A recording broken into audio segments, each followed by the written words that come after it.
Out of my refrigerator came a bag of carrots because carrots are filled with antioxidants, as are all fruits and vegetables. By the way, did you know that there were over 25,000 phytonutrients that have been identified in our plant foods? Over 25,000. When I was in school, almost everything I learned in school has been negated. I mean, I learned all about the 13 vitamins and the 8 minerals. Now we know about all these phytonutrients that support our bodies, support those nutrients. And beta carotene, has anybody ever heard of that? Beta carotene, some have. Well, beta carotene is very rich in all of the oranges and the yellows and the red fruits or vegetables. And what's neat about beta carotene in carrots is that when you're eating carrots every day, and that beta carotene is being digested and then able to help the skin, what it does is it gives you a little bit of protection from the sun. And that's really a cool thing, that allows your skin to get more of like that healthy sun glow without being damaged, and prevents more of that redness that, especially fair skins. Like, I bet your skin's very fair and when you go outside with it. Yeah. So beta carotene, so think oranges, squashes, yellow bell peppers, anything that's orange or yellow is going to be very rich in that beta carotene. So that's a food. And wouldn't it be easy after school to get a handful of some cut up carrots and just, Bugs Bunny them, isn't that what he chomps on all the time? Whole grains, and I do see whole grains over here, so good job, Karen.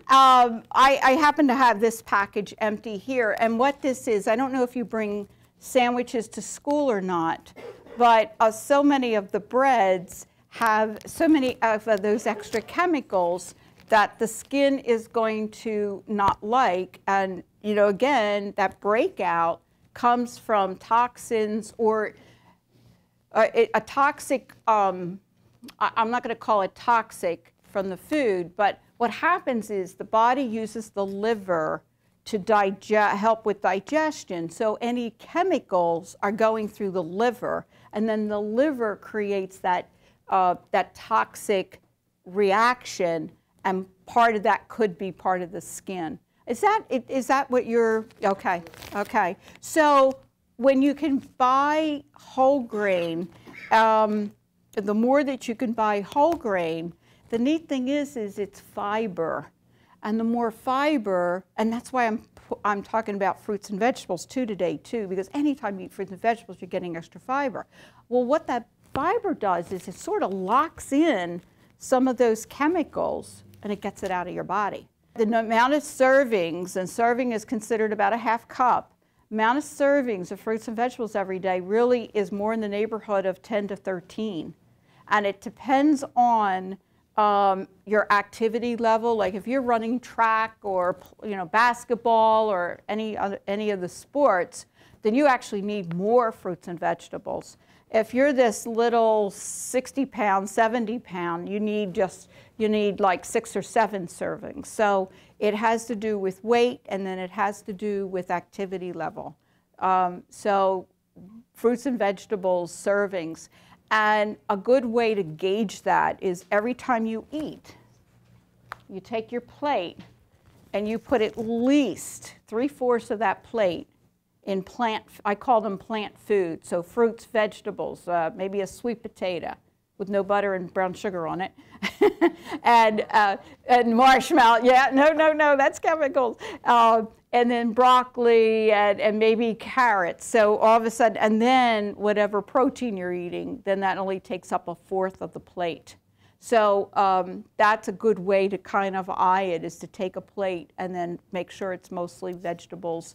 And then maybe, like last night, after dinner, I had cut up, I'm into my Hawaii thing, I cut up pineapple.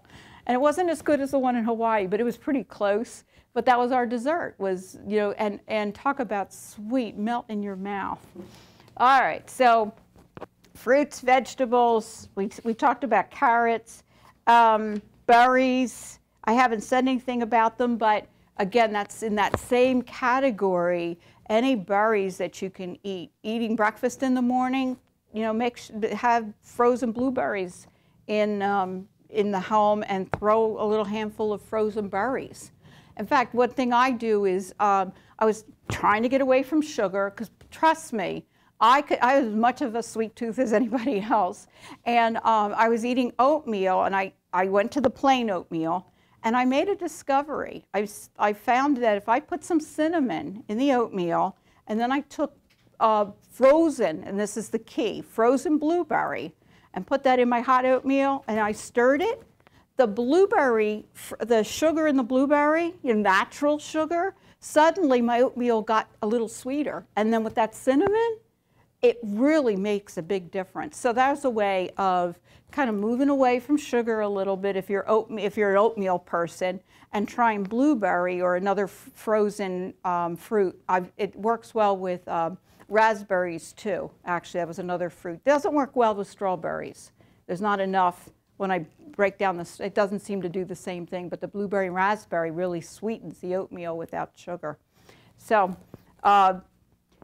you know, the pomegranate's a wonderful little plant, and it actually has an ability to take care of those tiny little vessels that can be around the face, especially as we get older. At any rate, a little bit of pomegranate every day might be a way to, again, keep that skin around the face really nourished.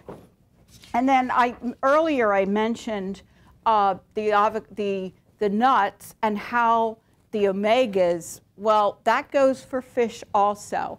Salmon, especially wild salmon. Anybody eat salmon?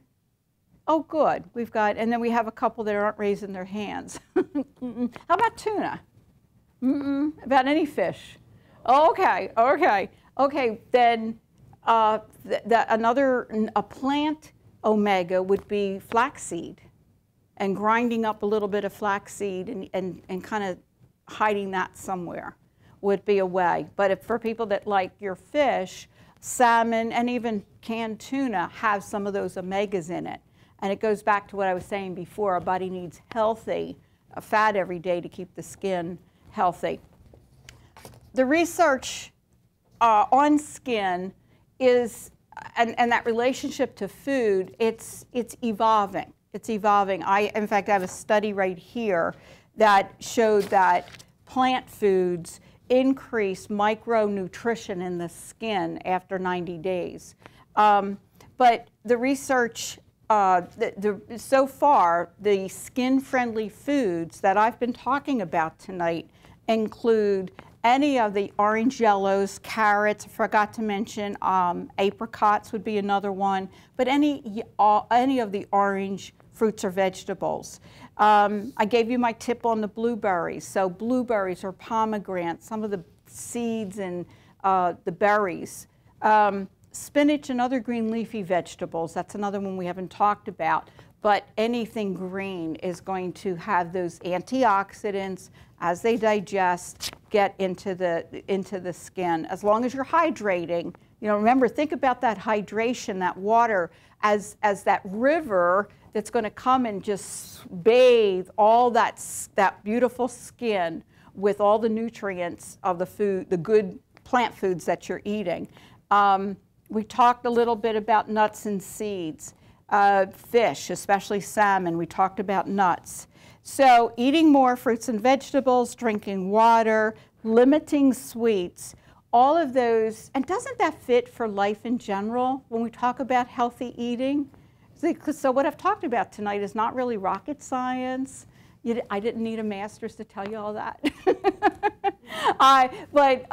It's just really, it's just good, plain eating, getting back to whole food, plant foods, making that your #1 choice, and then making sure that hydration is there for you. So thank you very much.